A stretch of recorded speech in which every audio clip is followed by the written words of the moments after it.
Welcome to the New Mexico Suncast. Jim Williams with you, and we appreciate you joining us. Bob Perls, the new chairman of the Forward Party of New Mexico, is joining us today. Bob, thanks for being here. Hey, my pleasure. Thank you for the opportunity. Before we started, I said, Bob, why'd you stay in New Mexico? Why are you fighting for New Mexico? Tell us a little bit about you.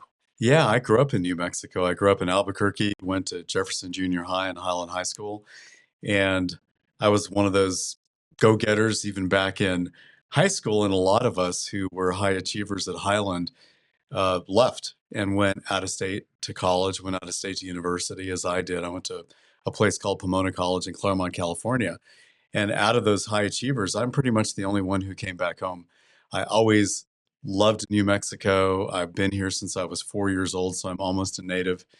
And we have so much potential, and I've led such a good life here, and I've met people who have both had great lives and have both been deeply frustrated.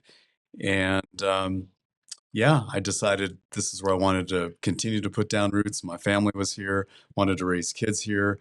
I ended up starting a company here and several other startups, and mainly was in the private sector for the early part of my career. And you're also a former representative in the New Mexico legislature. Thanks for that service. Oh, thank you. I don't always agree with everything that the legislature does, but I will tell you, having it be a non-paid representative and the time it takes, either the 30, 60-day session, whatever, that's a lot. That's a big commitment, especially if you're moving away from your family and spending a lot of time in Santa Fe for that time. So thanks. Yeah, my pleasure. I ended up, growing up in Albuquerque, but then in 1990 moved out to Corrales, and in 1992 ran for the state legislature. So basically, my 60-second bio is went out of state to college, came back, started a company. It's a medical technology company, grew it into a multi-million-dollar company over 25 years. Started it when I was 22, sold it when I was 48 or 49. And in the middle of all of that, raised a family, ran for the state legislature out in the southern Sandoval County area, served 2 terms as a state representative. Some of my crowning achievements were I passed our first Charter School Act because I'm a big believer in charter schools and public school choice.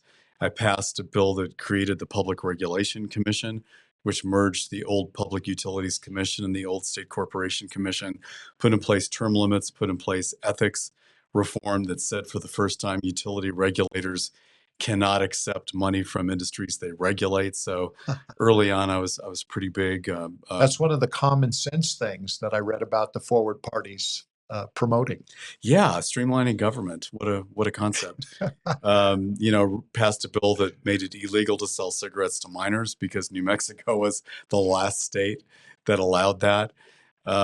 So I did that, then ran for Congress unsuccessfully in 2000, and then for the Public Regulation Commission unsuccessfully in 2004.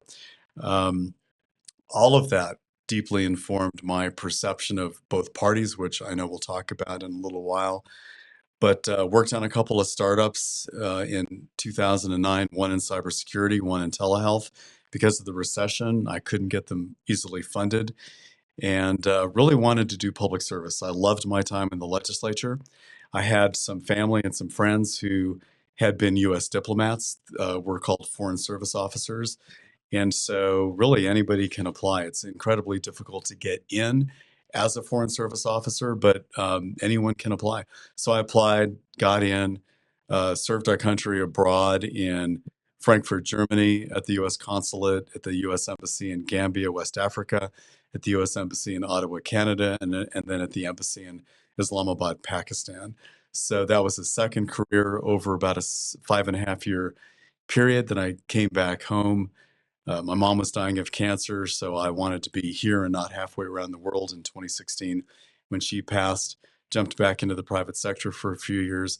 But the important piece, I think that'll lead to much of our conversation about the new party, is that when I came back towards the end of 2015, I founded a group, a nonprofit called New Mexico Open Elections, and spent the last 10 years of my volunteer effort trying to pass an open primaries bill that I'm very proud to say just passed a few months ago after 10 years of effort. So I'm nothing if not persistent And it shows that if we put our minds to it, even in the world of politics, which can be very difficult, you actually can achieve uh, important measures, whether you're an elected official or whether you're a volunteer. Bob, one last personal question. Everything you described, amazing achievements, but I also see stress in almost everything you talked about. And you're a bike rider. And is there a better place to live than New Mexico to ride bikes? Yeah, I'm an avid cyclist. I love it. I learned about bike racing when I served up in Ottawa, Canada. I didn't know anybody, so I joined the local club and ended up racing an offbeat sport called cyclocross. And it's so refreshing to be back in New Mexico where it's sunny almost every day, a little hot right now in the summer. Um, but it's a great community. That's the main thing that attracts me to cycling is I love the exercise. I love being outdoors. I'm very blessed to live in Corrales next to the Bosque. But mostly, I love the community. And so many of my good friends are cyclists. Some of them are racers, some of them are more casual. But it's all about community in the end. It's about friends, it's about family.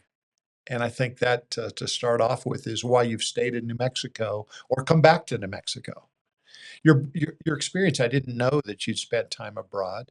So I appreciate you sharing that. That adds about 20 more questions I want to ask you because you're going to really understand national security from a different perspective than most of us would understand having lived abroad. So I might throw in a question about that a little bit later. Sure. Let me read this from the website. The Forward Party aims to bring people together rather than divide them into different camps. Let's work together to rebuild the foundation of our country and preserve our democracy. That's a big ask. That's a big goal. So let's start with what about your experience serving in the legislature in the state of New Mexico led you to want to chair the Forward Party of New Mexico? Yeah, it's a great question. I think my whole life informs that decision. It's being a businessman and an entrepreneur and employing 20, 30 people at its peak. My company was called Monitech in critical care cardiology instrumentation, and realizing that you have to be able to work with people from every walk of life to build a successful company. And Is that true with politics too? very Do you much so. need to work with people of all walks of Very life? much so. And that is what I learned is that building a company, being in politics, being a diplomat, it's all the same stuff. There's a sales component, there's an empathy, large empathy component, being able to put yourself in somebody else's shoes. It's building high performance team. It's expecting excellence. And those are backgrounds and attitudes that unfortunately not all candidates and elected officials uh, bring with them. And so between being an entrepreneur, being a diplomat and a state rep, and then spending 10 years of time building a nonprofit to the point where we finally could hire professional staff and then working with the state legislators over the last 10 years to pass a bill that for a very long time not many of them were interested in because it's basically surrendering power, giving up power to a certain extent, because what it does is it allows independent voters to vote in partisan primaries. We have a closed primary system in New Mexico until just recently. In 2026, for the first time, independent voters will be able to participate in public elections called primaries. They're paid for with tax dollars, so they should have always been open. I could talk a lot about election reform. I don't want to get too buried in that right now. Um, but all of that led me to realize that when I was a diplomat talking about how America is the beacon of democracy throughout the world, and then I came back home after serving our country 6 years abroad, realizing that our democracy is really pretty broken. Yes, we're still the greatest country in the world. Yes, we still have um, a basically functioning government, but we have a politics industry, for lack of a better word, that is made up of this duopoly, these two parties that really nowadays spend more time fighting each other and battling and calling the other one evil than we do um, a group of civil servants of people committed to our country doing best practice and pulling together data-driven ideas, best ideas out there, pulling together diverse people and coming up with solutions. That doesn't really happen, and it could happen. Open primaries, nonpartisan primaries, instant voter runoff, independent redistricting commissions. There's all kinds of democracy reform pieces that could help, and I can talk about that Yeah, if you're sure. interested. But the other thing that I think is critical is actually coalescing independents and disgruntled Republicans and Democrats who don't see the two major parties any longer representing them. And that's what the Forward Party's about. We're kind of the unparty party. Um, we're trying to do this from the bottom up, not from the top down, just grassroots organizing and getting people enthused, getting people willing to run for lower offices like city council, mayor, then even state rep, state senate. We're going to run people up and down the ballot in 2026. So you don't just find the candidates, though. It sounds like you have a lot of expertise to teach them about how to be a candidate, how to represent the people. Yeah, that's the hope, is that we'll be able to do candidate training. The first thing we need to do, though, as the Forward Party, is we need to become an officially recognized party. So let me take a step back. This is a national group. One of the best known co-founders nationally is Andrew Yang, who ran for president as a Democrat in 2020. He's the guy who talked a lot about math. And then, so he's the Democrat who was the co-founder. There were two Republicans who were some key co-founders. Former Governor Christy Todd Whitman from New Jersey was one of the co-founders, and Lieutenant Governor Healy from Massachusetts was Lieutenant Governor under Mitt Romney.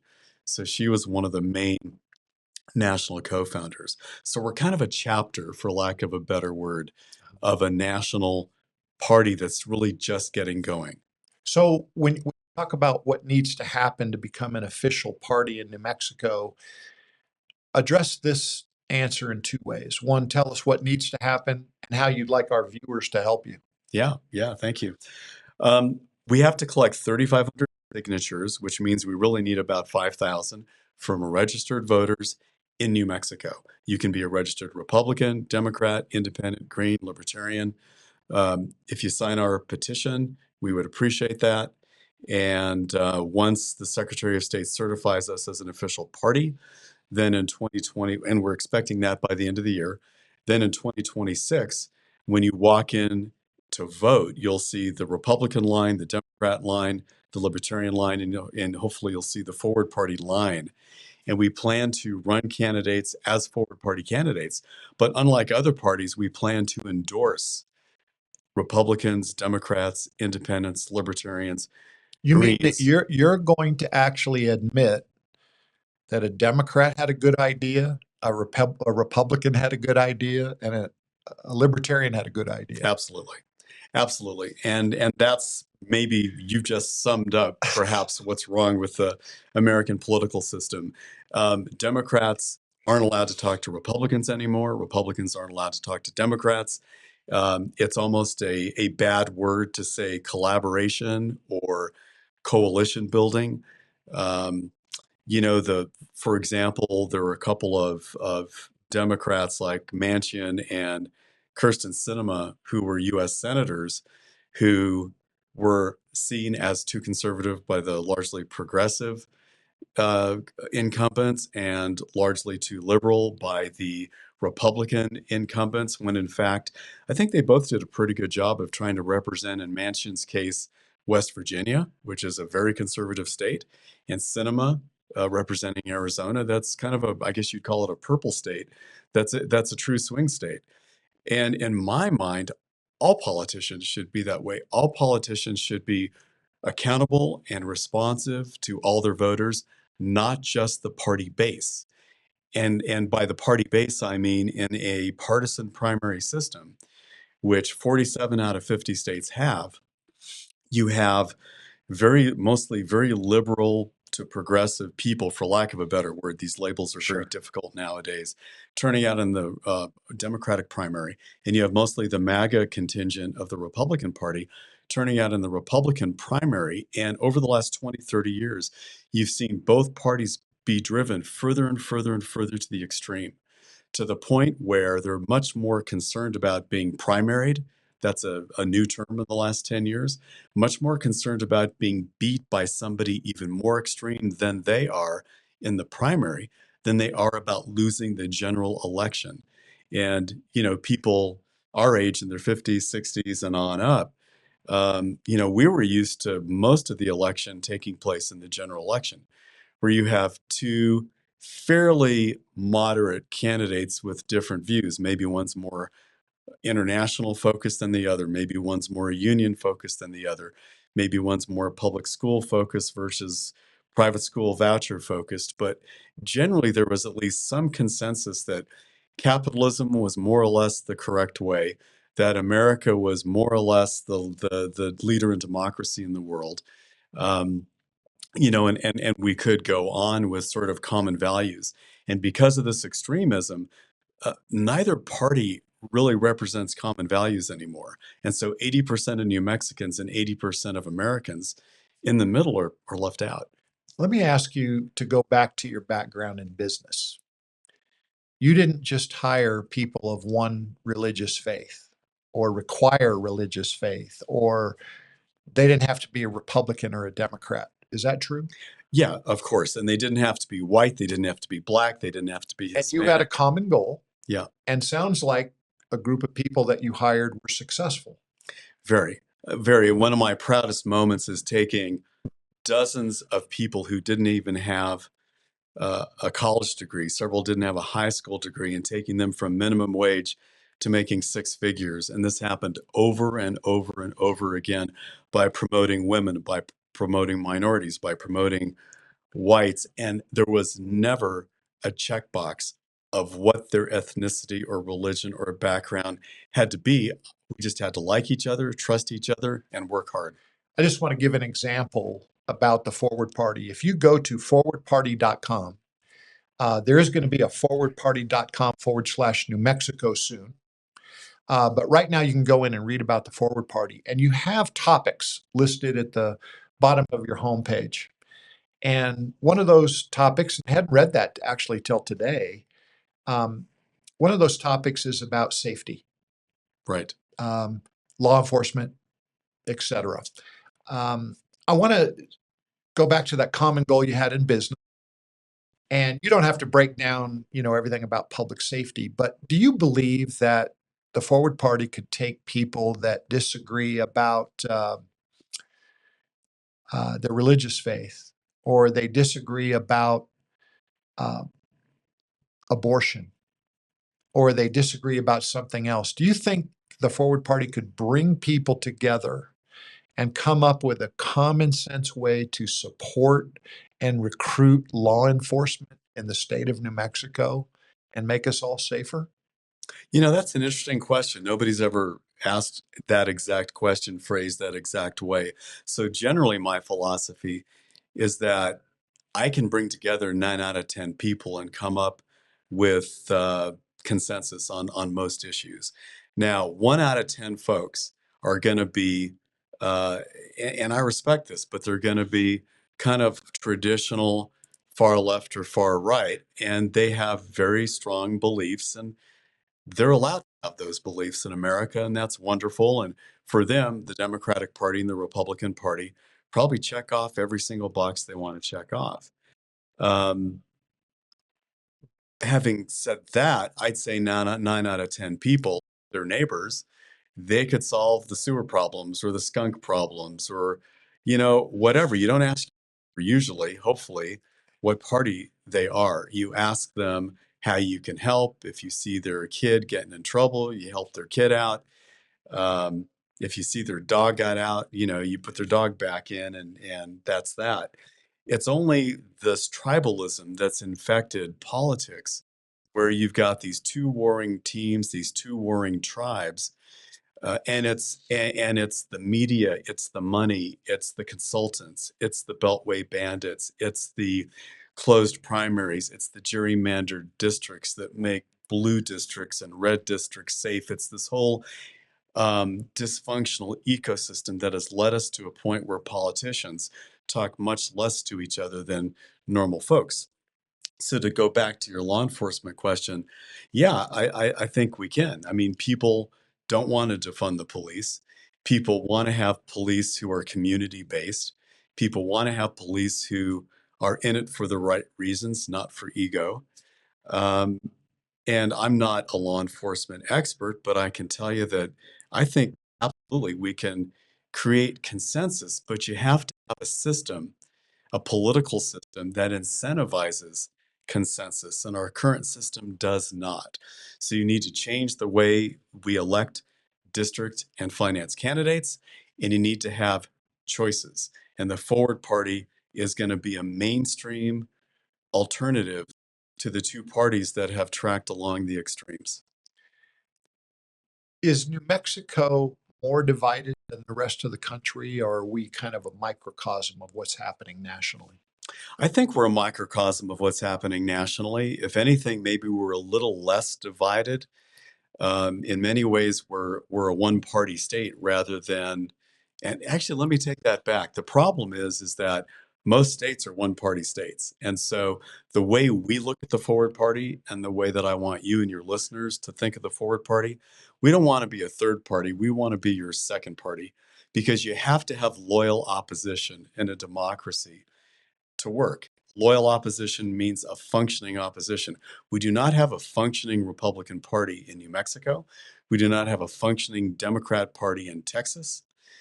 And that's not good for anybody. You got to have competition.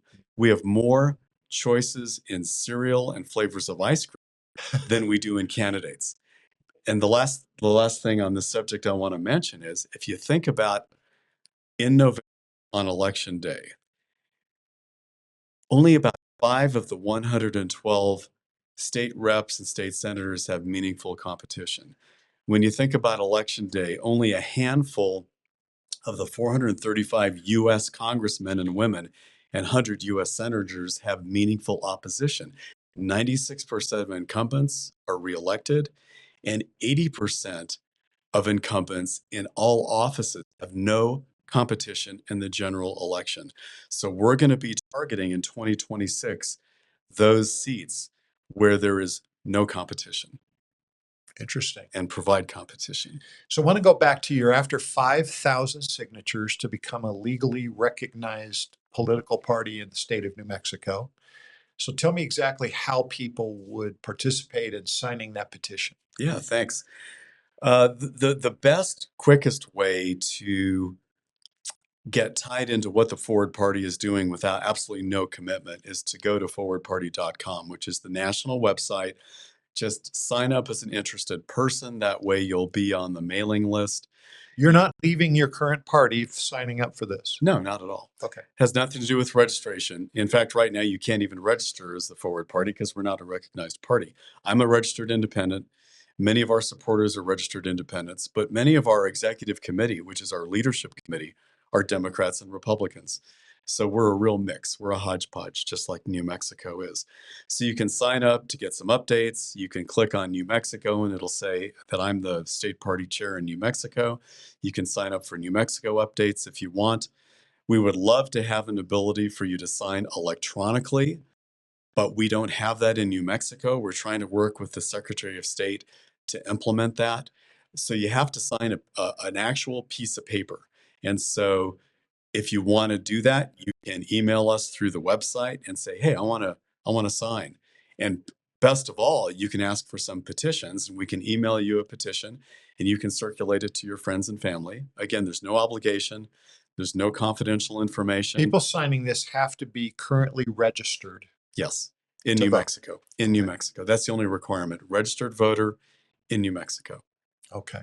That's good. Yeah. And they can go to forwardparty.com Yes. and they can obtain that form. Now, when they do that, is there something specific to New Mexico that comes up on the website? You have to go to the New Mexico part of it, and our New Okay. Mexico website is not live quite yet. Okay. And we'll have the petition form that you can download. It's an official Secretary of State form. All we do is write in forward under party. Is that accessible today? It is. Somebody could go to the Secretary of State's website today and download the form, or you could go to, Well, I well, think I just need to grab the link because I want to make sure this is on our article in the New yes, Mexico Sun. you can grab. I can give you the link so that you Okay. can post under your show notes um, where the link is to but they'll get a generic petition to petition for a new party, and Yeah. they'd have to fill in forward in the blank. Okay. And then it just says, do you want the forward party to be a recognized party in New Mexico? And that's all it is. We will be at the 4th of July parade in Corrales, circulating signatures. It's a really fun, huge, one of the biggest in New I've Mexico. overheard many times at the 4th of Yes. July Well, we parade. will be out there carrying banners and marching and overheating, hopefully not too badly. And we hope to have 10 or 20 folks on the sides working the parade, collecting signatures. And if you want to sign, come out to the parade. If you want to help circulate signatures at the parade, hit me up. And yeah, we can do that. I love that. Another part of your website says representing voters from left, right, and center is a goal of your organization. I think that's a unique historical achievement because typically the partisanship in political parties since the states were formed has been pretty common. So, for example, I was reading the Democrat Party of New Mexico's charter. And I remember back in 21, you talked about being primaried out of the election. There were a number of what I would call moderate Democrats. Uh, I believe that the ones that were voted out were all pro life, and they were removed from the party by the Democrats. And you had extreme progressive, pro choice candidates replacing them. And some of these people were incumbents for a really long time.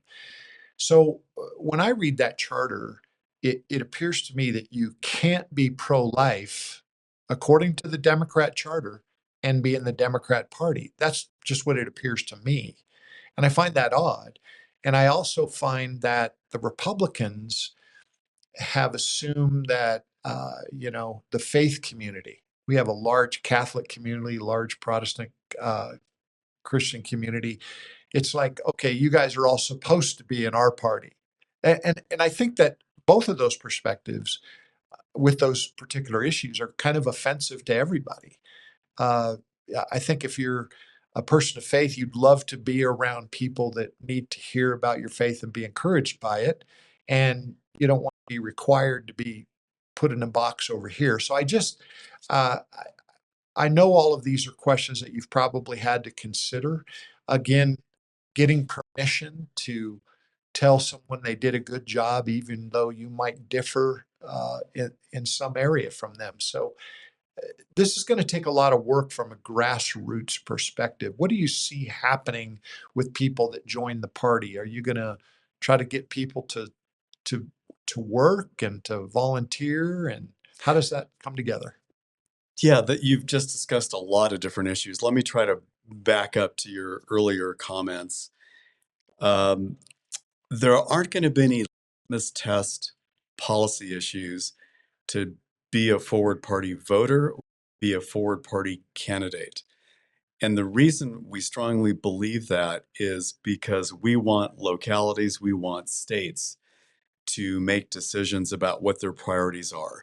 One way to describe this is that our national structure, and we have a very preeminent national board of directors, they set principles. Some of the basic forward party principles are adherence to um, uh, the Constitution and a belief in the rule of law. And it's ironic in this day and age that we need to state that. But we've seen examples from both parties, and I'll particularly pick on some of the MAGA branch where, January 6th, that was a violation of the rule of law. It was treason. And it's pretty tough to have a ruling party support killing law enforcement on the state capitol. I was an intern at the U.S. Senate. Uh, I spent a year in training in Washington, D.C., walking past hallowed sites like the Washington Monument, the White House. You can't invade those spaces and threaten people and injure people and kill people, much less law enforcement, and say that you are a party of the rule of law. Um, and then since I picked on the MAGA group, I'll pick on the progressive group a little bit.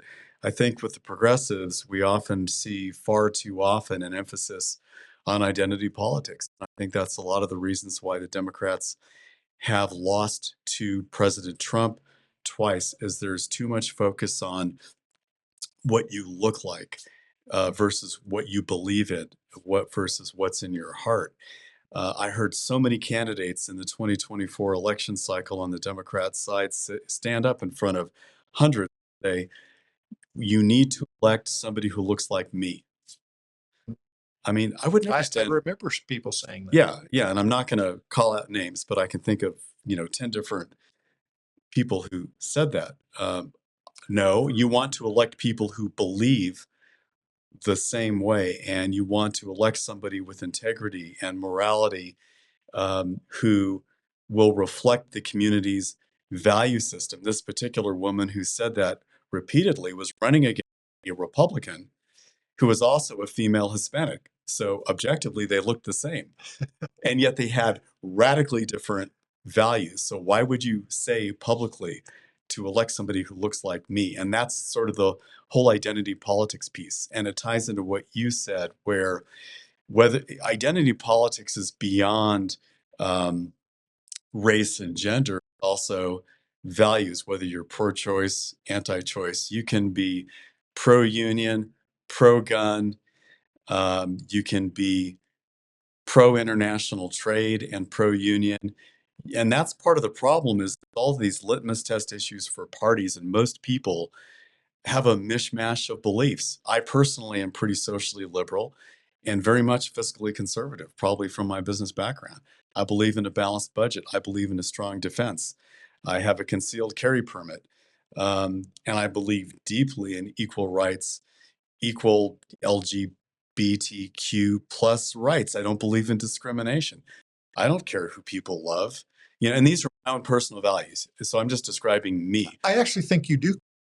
You care that they have the right to do what they want to do. Exactly. It's almost a libertarian bent. Yeah, I guess sometimes I feel badly. I have a evangelical Christian background, Mhm. and so many times the things coming from us are not particularly kind. Right. And I don't need to impose what I believe on someone else, but at the same time, I don't want them to impose what they believe on me. Right. We can work together on 8 out of 10 or 9 out of 10, whatever it might be, issues dealing with the state of New Mexico. And that's really what the Forward Party's intent is to break down some barriers so you're allowed to talk to the people that disagree with you on something. Well, yeah, it's a nonpartisan party. It's kind of an oxymoron to say that, but we're kind of the unparty. If you look at how the Nebraska legislature is organized, they are a nonpartisan legislature. Let that sink in for a minute. So for 80 years, Nebraska does not have Republicans and Democrats in the state legislature. What a novel thought. I mean, they actually work together. And experts in aerospace work on aerospace issues, and education experts work on education. And they don't really care how they're registered, and they're rated as one of the most effective, efficient legislatures in the country. How often does New Mexico, politically or otherwise, look at how other states are doing things well? For example, I'm thinking about constantly we're berated with information that New Mexico is once again last in education, and they usually use fourth grade reading and eighth grade math scores. Um, kids, one source. There's a couple others. I, for many years, we were compared to Missouri. Well, all of a sudden, Missouri, they adopt some educational program from Florida, and now they're climbing up the ladder. I guess I'm just frustrated that education, we've not only stayed last, but we're regressing, and there's more and more money poured at it. What's the common sense solution? I'm not asking you for a policy solution. I'm asking you for, what does that meeting look like? Are you going to tell people to get in a room, make an agreement, move forward? We always want to move forward. That's why I love the name of the Forward Party. Um, you know, one of our national principles that I referred to earlier is making data-driven solutions. That's very different than what both parties do. Both parties respond to very powerful, moneyed constituencies who have funded their candidates for the last 40 years. And you have to be 100% in agreement with the oil and gas industry, or with Planned Parenthood, or with the teachers' unions, or with the Chamber of Commerce. When I was in the state legislature, I got an 80% rating from almost everybody. I got an 80% from the chamber. I got an 80% from the unions. And they always wanted 100%. And I said, but my district isn't 100%. I don't agree with you all the time. Most people aren't going to agree with you all the time. And that's what a democracy is about. It's a means of compromise and coming up with, ideally, data-driven policy solutions. And so you ask, do we look outside? Sometimes we do. Sometimes we make good decisions. I think we're seeing progress in certain business ecosystems like quantum computing, like aerospace, like autonomous driving. There have been some really good decisions, I think, from the mayor of Albuquerque and the governor on those kinds of economic development issues. Have we seen progress in education? Not as much. Are we looking at states like Florida, like Colorado, other states that have been very innovative? Not as much. Why? Well, maybe because the teachers' unions have so much power in New Mexico. Maybe because colleges of education, we have too many universities. We're too top heavy with the number and not heavy enough on quality. Colleges of education are weak. We have a low average salary. And again, I'm getting into the policy areas here. This is my own personal opinion, not Forward Party's opinion, because Forward Party doesn't take policy positions. And I know it's hard for people to think that way. We will talk priorities in New Mexico. We'll let the candidates come up with solutions. Are the priorities here in our state common sense? If you take 10 things, is it hard to rank them? We've done some polling from people who have shown some interest in the Forward Party. We don't have money to do a $100,000 poll. But, the priorities are pretty kind of commonsensical. They're education, they're kids' issues. I mean, frankly, I think somebody can get elected governor just talking about how we make the state better for children. Their climate, huge concerns about climate in New Mexico, and how you balance the economy, the oil and gas economy, with concerns about global warming. I think those were, oh, and democracy reform. I mean, people more and more are realizing you can't just elect more of them, or I should say, you can't elect, more of us and fewer of them to Well, fix the problem. you already mentioned Nebraska as one state that Right. has a bipartisan legislature. Well, they have a nonpartisan. A nonpartisan. But in New Mexico, we've been run by one party. Even when we've had a Republican governor, there's been an incumbent party in charge in Santa Fe in the legislature for 90 years. And I'm not sure there's any accountability for where we are today based on what has not been accomplished. I don't think there is much accountability, and largely because there aren't competitive elections. And again, I don't want to be a broken record, but we can trace those non-competitive elections to the political system, the politics industry. Why do we have gerrymandered districts where there are strict Republican and strict Democrat districts? Why do we allow the state legislature to carve up their own districts so that they get to decide who votes for them before the voters get to decide who they want to vote for?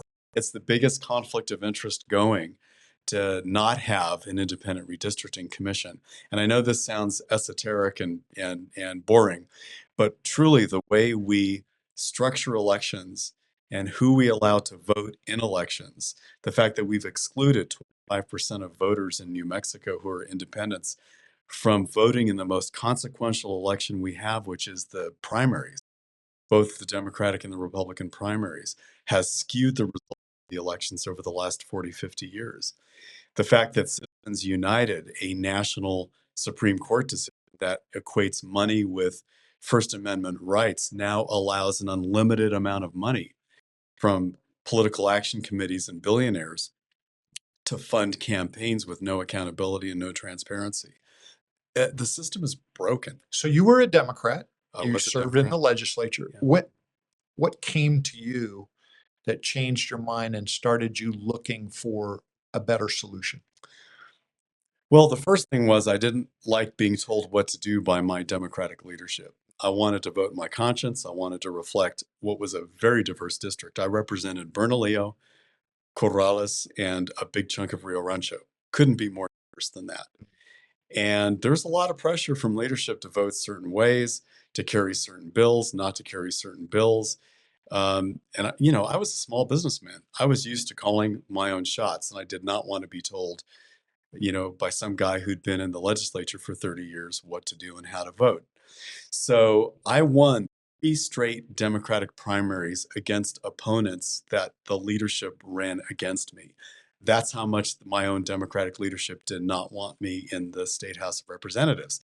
And yet I passed major legislation that got major national attention, like the Charter School Act, like the Public Regulation Commission Act, and other bills. By the way, we should mention that for the most part, charter schools, for example, state chartered schools and APS charter schools, just for two examples, the majority of those schools have much higher test scores than the regular public schools.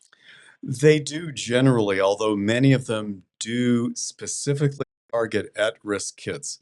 And so there are also charter schools that are lower because the kids are more challenging. And that's what I love about charter schools. Personally, I think every school should be a charter school. I think teachers, parents, and older students should be running the school. You shouldn't have the bureaucracy of APS. You shouldn't have boards of education dictating and micromanaging a school. Schools believe strongly in site-based management, and that's what charter schools are about. The flip side is I do not support vouchers. I think it's a violation of church and state to have public tax dollars pumped into a Catholic school or a Muslim school or a Hindu school or a Jewish school. The people who support vouchers generally seem to be Christian and generally want them to go to Christian schools. That's not what the founding fathers intended. They intended for there to be a split between our secular world and our religious world. Both are equally important in my book. I'm sure religious fundamentalists would say the religious sphere is much more important than the secular sphere, and that's great. And I honor world religions. I honor your religion. And if you want to send your child to a Catholic or Christian school, then please, by all means, do it. But I don't think public funds should be used to support it. So I'm just using me as an example. What party do I fit in? I mean, the MAGA group definitely supports vouchers. The Democrats and the progressive group hate charter schools with a passion, even though I think teachers' unions should be actually starting charter schools because guess what? Nothing empowers a teacher more than a charter school that they can be in charge of. Unions should be setting best practice and starting model schools through the charter mechanism, and they're not because they care more about protecting the collective bargaining unit than they do about outcomes of children. I hate to say it. So if you're a loyal Democrat Party person, generations of your family have spent time voting in the Democrat Party, they just vote a straight ticket. Do you think that you can talk to people about, and I don't know how to phrase it any different than this, can you get people to use their brains? And both vote, and I'm gonna pick on a group of people that I'm involved with. That way I can't be accused of not picking on my own. So I already mentioned I'm part of the evangelical Christian community, and um, it is an absolute fact that only half of that faith community has registered to vote. Yeah, it's appalling. And the ridiculous part is only half of the registered voters will actually vote. And I just literally want to shout at the top of my lungs, please vote. Well, and I've got an even better one for you. Half of people aren't registered. Half of those vote, as you said, and only about 20% of the registered voters, sometimes as low as 10%, vote in the primary. There you go. And all the decisions are made in the primary in this state. That's interesting. And so really we've got 2 to 3 to 4 to 5% best case of the populace deciding who governs us at every level. It's not just about the presidency, that gets all the publicity. It's the school board and the city councils and the county commissions and the state legislature and then of course Congress. And we've got 3 or 4 or 5% of the people voting. And I really dislike it when politicians blame the voters for being apathetic. You know what? They're not apathetic if they actually have a real decision to make. So you believe voting, though, is really participating? Because I think sometimes people discount their role as a single vote as not important, but it really is. Nothing is more important. People have died throughout history for the right to vote. The women's suffragette movement in the 1920s, women died left and right for the right to vote. The Jim Crow laws making it, illegal or a poll tax on blacks or calling them only 3/5 human and not getting to vote. In the 1960s civil rights movement, finally giving blacks and all minorities and all humans the right to vote. I mean, in my mind, equating voting to human rights is not an exaggeration. It is a human right to control your destiny. And then the best structure we know of to control your destiny is democracy. And a democracy doesn't work unless you vote. And it's not just voting, because we've proven in the US you can create elections that still don't work very well with no competition. You've got to vote, but you have to vote in a meaningful way. And a meaningful way means competition and choice and meaningful dialogue and listening and debates and all the things that people are starting to tune out because all they hear is yelling and all they hear is bickering and battling and nobody really representing them. What if that happened in your company with your employees? What would you do? Well, I'd sit them down and have a polite conversation and then come to Jesus conversation that we're going to get along. But companies are different though.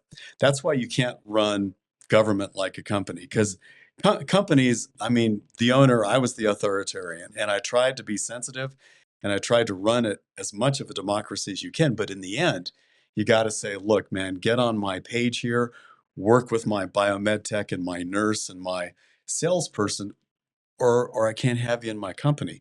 Politics is different and government's different, but the similarity should be a focus on customer service, a focus on efficiency and efficient delivery of services, and a focus on building a team that works. And our team is voters who empower politicians to represent them. That's the team. It's not politicians working on high, and it's not voters getting pissed off and rioting. Neither one of those scenarios work.